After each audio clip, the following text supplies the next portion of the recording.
चलो कुंभ चलो चलो कुंभ चलो। इसके सह प्रायोजक हैं ल्यूपी सेफ, hand sanitiser, wipes and spray. नमस्कार, आप देख रहे न्यूज 18। मैं हूं आपके साथ मेनका चौधरी और बुलेटिन में बात सबसे पहले महाकुंभ के तीसरे शाही स्नान की। तो हरिद्वार कुंभ में आज बैसाखी मेष संक्रांति के पवित्र मौके पर तीसरा शाही स्नान हो रहा है।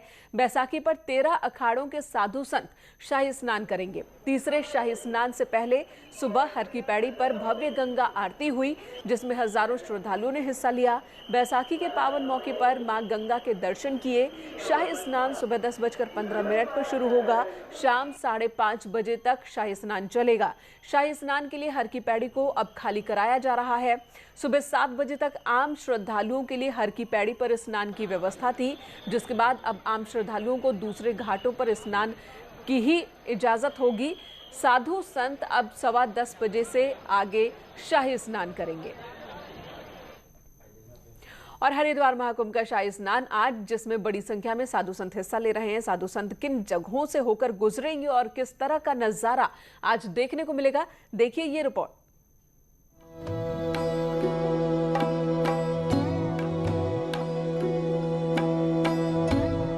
आज बैसाखी मेष संक्रांति के मौके पर महाकुंभ का तीसरा शाही स्नान होने जा रहा है। 13 अखाड़ों के साधु संत स्नान में हिस्सा लेंगे। आज सुबह 10:15 बजे से शाम 5:30 बजे तक शाही स्नान चलेगा। साधु संत मेला प्रशासन द्वारा जारी 20 बिंदुओं वाली गाइडलाइन के मुताबिक ही स्नान कर सकेंगे। इस दौरान देहरादून हरिद्वार हाईवे पर ट्रैफिक व्यवस्था भी प्रभावित रहेगी, यानी शंकराचार्य चौक से चंडी घाट चौराहे और हर की पैड़ी घाट वाले एंट्री पॉइंट्स पर गाड़ियों की आवाजाही बंद रहेगी। 13 में से 10 अखाड़े अपनी शोभा यात्रा के लिए शंकराचार्य चौक से जाते हैं, लेकिन 3 अखाड़े अपनी शोभा यात्रा के लिए चंडी चौक से अपनी शोभा यात्रा निकालेंगे और हर की पैड़ी तक पहुंचेंगे। 13 में से 10 अखाड़े जहां अपनी शोभा यात्रा के लिए शंकराचार्य चौक पर जमा होंगे, वहीं 3 अखाड़े इस चंडी घाट चौराहे पर इकट्ठे होंगे, यानी 3 अखाड़े निर्वाणी, दिगंबर और निर्मोही अखाड़े। यहीं से शोभा यात्रा उनकी शुरू होगी और यहां से सीधे होते हुए हर की पौड़ी घाट तक पहुंचेंगे। इस दौरान जो ये पूरा देहरादून हरिद्वार रोड है, पूरी तरीके से यातायात के लिए बंद रहेगा और जो पुलिस के जवान हैं वो चारों ओर मुस्तैद रहेंगे और शोभा यात्राएं इसी रास्ते से सीधे निकलते हुए हर की पौड़ी घाट की तरफ बढ़ेंगी। खास बात यह है कि शाही स्नान के लिए आने वाले साधु संतों का अंदाज भी शाही ही होता है। रथों, घोड़ों और पालकियों में सवार बड़े बड़े संत जिस भी सड़क से गुजरेंगे, उस सड़क की पहले पानी से सफाई की जाएगी। यही नहीं, संतों के ऊपर हेलीकॉप्टर से फूलों की बारिश भी की जाएगी, जो नजारा एकदम अद्भुत होता है।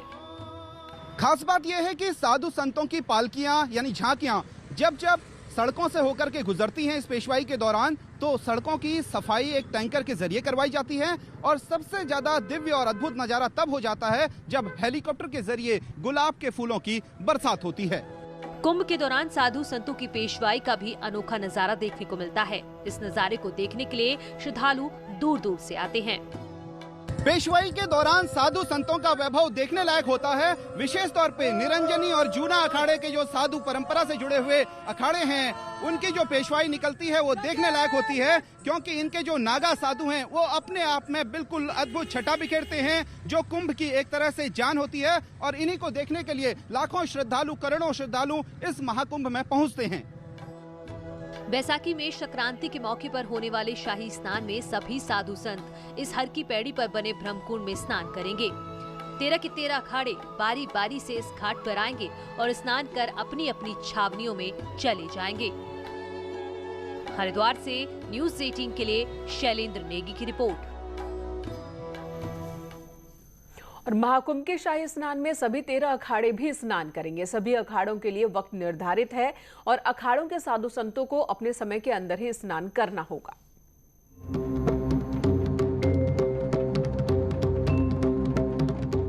शाही स्नान में सबसे पहला स्नान निरंजनी अखाड़ा करेगा। संन्यास परंपरा से जुड़ा यह अखाड़ा अपने अद्भुत धार्मिक वैष्णव के लिए मशहूर है।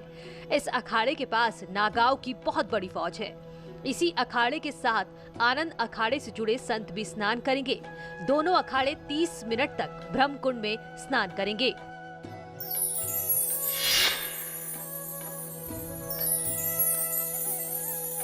निरंजनी अखाड़े के बाद जूना अखाड़ा स्नान करेगा। इस अखाड़े के साधु पूरे कुंभ को भव्य और दिव्य बनाते हैं। इसी अखाड़े के साथ अग्नि, आवान और किन्नर अखाड़े से जुड़े संत भी स्नान करेंगे। इन अखाड़ों के लिए भी आधे घंटे का वक्त दिया गया है।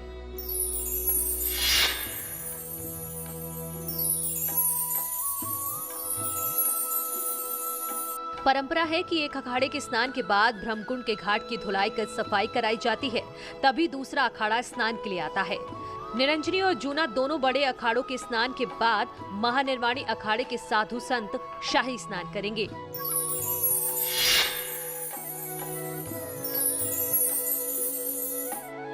तीन बड़े अखाड़ों के स्नान के बाद मेला प्रशासन फिर से ब्रह्मकुंड के आसपास की धुलाई कर सफाई करेगा और इसके बाद बारी आएगी निर्मोही, दिगंबर और निर्वाणी अणी अखाड़े की।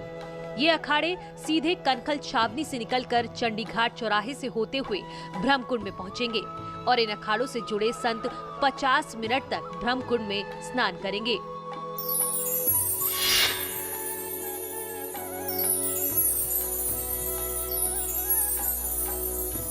अणी अखाड़ों के स्नान के बाद बारी होगी पंचायती बड़ा उदासीन और पंचायती नया उदासीन अखाड़े की, जो एक दूसरे के पीछे दूरी बनाकर चलेंगे। दोनों अखाड़े तकरीबन आधे आधे के गैप में 1 घंटे तक ब्रह्मकुंड में आस्था की डुबकी लगाएंगे।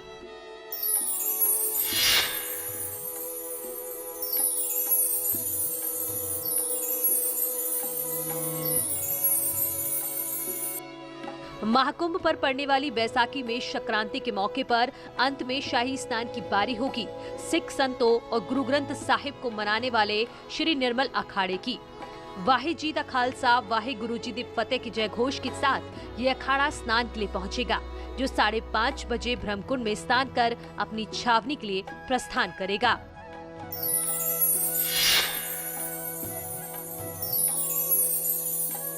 तीसरे शाही स्नान में 13 अखाड़ों से जुड़े हुए साधु संत ब्रह्मकुंड में स्नान करेंगे और ये सामने आप ब्रह्मकुंड देख रहे हैं। जब इसमें साधु संत, विशेषकर नागा साधु और जो भगवा वस्त्रधारी साधु संत जब इसमें स्नान के लिए सुबह सुबह आते हैं तो बिल्कुल नज़ारा अद्भुत हो जाता है और ये देखने लायक नज़ारा होता है, जिसे हर कोई अपनी आंखों में कैद कर लेना चाहता है। और ये पवित्र ब्रह्मकुंड है और यहीं पर वो डुबकी लगाएंगे और यहाँ से डुबकी लगाने के बाद 13 के 13 अखाड़ों के साधु संत अपनी अपनी छावनियों में चले जाएंगे और फिर इंतजार करेंगे अगले होने वाले महास्नान का, यानी शाही स्नान का, जो 27 अप्रैल को होने वाला है। 27 अप्रैल का वो शाही स्नान हरिद्वार महाकुंभ का बिल्कुल अंतिम शाही स्नान होगा और इसके बाद साधु संतों को इंतजार होगा अगले महाकुंभ का। कैमरा पर्सन भरत शर्मा के साथ शैलेंद्र नेगी, न्यूज़ 18 हरिद्वार।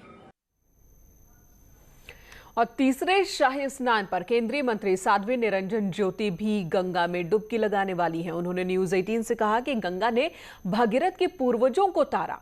इस बार को कुंभ नवरात्रि में पड़ रहा है, जो उपासना, श्रद्धा, भक्ति का समन्वय है। साथ ही उन्होंने कहा कि अगर कोरोना की महामारी ना होती तो कुंभ इस बार का और भी ज्यादा दिव्य और भव्य होता। गंगा मैया का महात्मा अपने आप में है, जिन्होंने भगीरथ के पूर्वजों को तारा और जब से इस धरती पर आई तब से भारत की और भारत से बाहर रहने वाले लोगों को तारी रही हैं। महत्व इस बात का है कि इस बार का कुंभ नवरात्रे प्लस महाकुंभ और गंगा जी तीनों का समन्वय, जहाँ उपासना, श्रद्धा, भक्ति, उस जगह आकर के अपने आप में मन खुश हो जाता है कि अगर ये कोरोना न होता तो कुंभ और ज्यादा भव्य और दिव्य देखने को मिलता हमें हरिद्वार का। नहीं, वो स्वाभाविक है, क्योंकि कोरोना के कारण जो बाहर से और भारत के अंदर के लोग आते थे, बहुत सारे लोग नहीं आ पा रहे। अब क्योंकि महामारी के सामने सारे लोग बाध्य हैं, मजबूर हैं, उसके सामने तो ईश्वर के सामने किसी की चली नहीं है। फिर भी सरकार ने अच्छी तैयारियां की हैं। तैयारी के बावजूद फिर भी जनता आ रही है, जो आए स्नान करे और अपना कोविड का ध्यान रख करके वापस जाए। हालांकि कोविड का ध्यान रखना एक बहुत बड़ी चुनौती प्रशासन के सामने भी, जो लोग यहाँ आ रहे हैं उनके सामने भी। भारती सकलानी हमारी सहयोगी हर की पैड़ी से इस वक्त हमारे साथ मौजूद है। भारती, तस्वीरें दिखाएं, तीसरा शाही स्नान है, किस तरह का नजारा यहाँ हर की पैड़ी पर? अब तो खाली करा लिया गया होगा संतों के लिए ये पूरी के पूरे घाट को। मेनका बिल्कुल वही प्रक्रिया चल रही है इस वक्त घाट को खाली करवाने की। और मेरे ठीक पीछे आप देख सकते हैं पुलिस के जवान जो है वो इस वक्त यहाँ पर आ चुके हैं और लोगों को आग्रह यहाँ पर कर रहे हैं कि वो घाट को खाली करा दे। राष्ट्रीय स्वयं सेवक संघ के जो कार्यकर्ता है वो भी यहाँ पर लगे हुए हैं घाटों को खाली करवाने के लिए, क्योंकि 13 अखाड़ों के साधु संत यहाँ पर गंगा स्नान करने के लिए आएंगे। उससे पहले घाट को साफ करना जरूरी है। इसलिए आप सुन भी पा रहे होंगे कि यहाँ पर अनाउंसमेंट लगातार किया जा रहा है। लोगों के लिए 7 बजे तक का यहाँ पर वक्त था, लेकिन अब 7:30 बज चुके हैं और इन तमाम घाटों को खाली करवाना जरूरी है। वही प्रक्रिया इस वक्त यहाँ पर अपनाई जा रही है। तो आम श्रद्धालु जो है वो स्नान फिलहाल कर चुके हैं। अब इनको शाम को ही यहाँ पर आने का मौका मिलेगा, जब वो यहाँ पर आएंगे और स्नान करेंगे। शाही स्नान की तैयारियां यहाँ पर पूरी कर ली गई हैं। इस बार मैं बताऊं आपको कि यहाँ पर जो 13 अखाड़े हैं डायवर्जन किया गया है। जी, 13 अखाड़े हैं। 13 अखाड़ों के जो लाखों साधु संत हैं, नागा बाबा हैं, वो आते हैं स्नान के लिए। सबको समय दिया गया है। समय का निर्धारण अलग अलग अखाड़ों के लिए किस आधार पर होता है? देखिए, शाही रूट जो है वो तैयार यहाँ पर किया जाता है, बाकायदा उसके लिए प्लानिंग होती है, एक्सरसाइज यहाँ पर पूरी की जाती है और उसके बाद ही वो रूट यहाँ पर तय किया जाता है। हर अखाड़े के लिए आधे घंटे का समय, जैसे कि हमने देखा था पिछले 2 स्नानों में था, इस बार भी वैसा ही है। लेकिन इस बार थोड़ा सा यहाँ पर रूट में प्लान किया गया है। पिछली बार आपने देखा होगा कि किस तरीके से नाराजगी यहाँ पर देखने को मिली थी। बैरागी अखाड़े के जो साधु संत थे उन्होंने यहाँ पर टाइम ले लिया था और इस बात को लेकर बड़ा उदासीन अखाड़ा यहाँ पर नाराज हो गया था। धरने पर भी वो बैठ गया था। मेला प्रशासन से उन्होंने नाराजगी जताई थी। इस बार वो दिक्कत पेश न आए, इसके लिए यहाँ पर रूट डाइवर्ट किए गए हैं और फ्लाईओवर का यहाँ पर फ्लाईओवर से नीचे से अब उन्हें लेकर आया जाएगा। यही यहाँ पर कोशिश की जाएगी। तो यानी आने और घाट पर आने और जाने का रास्ता अलग होगा साधु संतों के लिए, ताकि दिक्कत ना हो। लेकिन ये भी बताएं कि जो प्रशासन की कितनी बड़ी टीम यहाँ पर लगाई गई है, पुलिस फोर्स का कितना बड़ा यहाँ इंतजाम किया गया है, ताकि वक्त जो है वक्त पर घाट खाली कराए जा सके।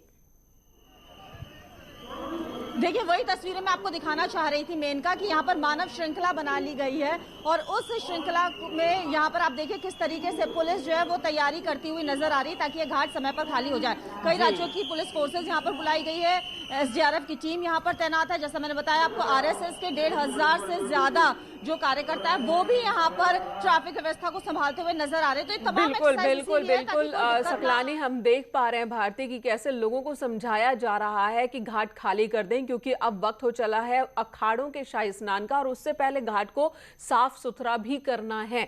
और ऐसे में एक बहुत बड़ी जिम्मेदारी यहाँ पर प्रशासन के सामने है और कोरोना के मद्देनजर ये जिम्मेदारी और भी ज्यादा बड़ी और चुनौतीपूर्ण हो गई है। तीसरे शाही स्नान के लिए किस तरह से तैयारी की गई है? न्यूज़ 18 ने आईजी कुंभ संजय गुंजाल से खास बातचीत की। शाही स्नान है और इस स्नान का विशेष महत्व बताया जा रहा है। किस तरह की तैयारी है प्रशासन की, पुलिस की, इसको जानने के लिए हम बात करते हैं आईजी कुंभ संजय गुंजाल जी इस वक्त हमारे साथ मौजूद हैं। सर, तीसरा बड़ा शाही स्नान आज इसे माना जा रहा है। पिछले शाही स्नान में हमने देखा था कि कहीं ना कहीं क्लैशेस हो गए थे टाइम मैनेजमेंट को लेकर। इस बार आपकी क्या तैयारी है? देखिए मैडम, अगर देखा जाए तो चारों शाही स्नान में जो बैसाखी का स्नान है सबसे बड़ा माना जाता है। 2010 में 1 करोड़ 60 लाख के लगभग इसमें स्नान में आए थे और सुमति अमावस्या के बाद सबसे बड़ा स्नान माना जाता है। तो इसमें जो टाइम मैनेजमेंट है, क्योंकि अखाड़ों में जिस तरह की भीड़ रहती है, आप अगर 2010 का भी देखेंगे डेटा, तो लोग 2.5-3 घंटे भी डिले हुए हैं। रात को भी सूर्यास्त के बाद भी स्नान हुए हैं अखाड़ों के। लेकिन इस बार जो पिछली बार भी अगर देखा जाए तो करीब 50 मिनट्स का एक अंतर एक पर्टिकुलर एक अखाड़े में आया था। बाकी सारे अखाड़े अपने टाइम से ही रहे, 10-15 मिनट का प्लस माइनस रहा है और सूर्यास्त से पहले सभी लोगों ने स्नान कर लिया था। जहाँ तक भीड़ का है तो अभी काफ़ी सारा क्राउड जिस हिसाब से पूर्व में हम लोग अपेक्षा कर रहे थे उससे काफ़ी कम है, क्योंकि जो कोरोना का जिस तरह से सर्ज आया है, दर बढ़ी है, तो भीड़ उस हिसाब से नहीं है। इसलिए हम लोग ने जो ट्रैफिक के जितने भी डाइवर्जन है, पैदल के जितने भी रूट के डाइवर्जन हैं, उनको जो डाइवर्जन बड़ी भीड़ के लिए था उसको ख़त्म करके अब जो कम भीड़ के हिसाब से डाइवर्जन किए गए हैं। और यहाँ पर लगातार हम लोग चाहे अवेयरनेस कैंपेन करा रहे हैं, लोगों को लगातार जो है पब्लिक एड्रेस सिस्टम के माध्यम से अवेयर करा के मास्क के लिए अब लोग अपील कर रहे हैं और सेम टाइम पे चलान भी कर रहे हैं और दूसरे घाटों में भी भेज रहे हैं ताकि सोशल डिस्टेंसिंग भी जितना पॉसिबल हो सके। शाही रूट के लिए भी कुछ चेंजेस किए गए हैं क्या? शाही रूट में परंपरागत रूप से कोई चेंजेस नहीं हुए। एक फ्लाईओवर की वजह से जरूर चेंज किया गया, लौटते समय लोगों को जल्दी भेजने के लिए एक थोड़ा सा चेंज किया गया, जिसमें बैरागी अखाड़े में कल हमारी बैठक हुई थी, उनकी सहमति से किया गया। बैरागी अखाड़ों में जो बड़े बड़े ट्रक आ रहे थे उनके लिए उनके माध्यम से बैठक करके पुलिस ने वो सारे ट्रक बंद कराए हैं। अब बैरागी में मात्र वही लोग जिनके पास पासेज है उनके द्वारा ही उसमें पार्टिसिपेट किया जाएगा। और बैरागियों का जो अखाड़े हैं, तीनों सम्मानित अखाड़े और तीनों अणियों के क्रम चेंज हो जाएंगे। जो निर्मोही और निर्वाणी का जो क्रम सोमवती अमावस्या में था वो पूरा उल्टा हो जाएगा और दिगंबर अपने स्थान पे ही बना रहेगा। सर आपको ध्यान होगा पिछले अगर हम शाही स्नान की बात करें तो उसमें सवाल उठे कि सोशल डिस्टेंसिंग फॉलो नहीं हो पा रही है, लोगों ने मास्क नहीं लगाया हुआ है और इसको लेकर आप लोगों पर भी सवाल उठे हैं। आज के लिए आप लोगों ने क्या तैयारी की? देखिए, आप घाटों में, मैं अभी भी कहूँगा, घाट में जब भीड़ होती है या फिर अखाड़े जब चलते हैं तो अगर हम रोक करके उन्हें मास्क लगाने के लिए या फिर सोशल डिस्टेंसिंग की कोशिश करेंगे तो लोगों को रोकना पड़ता है। और कभी भी कोई भीड़ नियंत्रण का ये सिद्धांत है या मैनेजमेंट का, अगर भीड़ को आप रोकने की कोशिश करेंगे तो उसके गंभीर हादसे हो सकते हैं, स्टैम्पेड हो सकता है, जिसके परिणाम बड़े घातक हो सकते हैं। तो इसलिए हम लोग यथासंभव जितना प्रैक्टिकली पॉसिबल है उतनी कार्रवाई कर रहे हैं और इस पे कोशिश कर रहे हैं कि लोगों को अवेयर करें। और मास्क के लिए फ्री मास्क डिस्ट्रीब्यूशन हम लोगों ने पूरे अखाड़ों में किया है, जिससे कोशिश कर रहे हैं कि मैक्सिमम लोग इसका पालन करें। बहुत बहुत शुक्रिया सर हमसे बातचीत करने के लिए। आईजी संजय गुंज्याल को आप सुन रहे थे, जिन्होंने कहा कि लोगों को जागरूक करना ही एक यहाँ पर माध्यम है, क्योंकि अगर हम फोर्सफुली काम करेंगे तो उससे दिक्कतें पैदा हो सकती हैं। कैमरा पर्सन भरत शर्मा के साथ भारती सकलानी, न्यूज़ 18 हरिद्वार। तो संजय गुंज्याल जिन्होंने हर सवाल का सटीक जवाब दिया है कि क्या चुनौती, किस तरह के परिणाम और किस तरह की परिस्थितियां इस वक्त प्रशासन के सामने हरिद्वार महाकुंभ के दौरान बन रही है। एक छोटे से ब्रेक के लिए रुकते हैं, तुरंत लौटेंगे।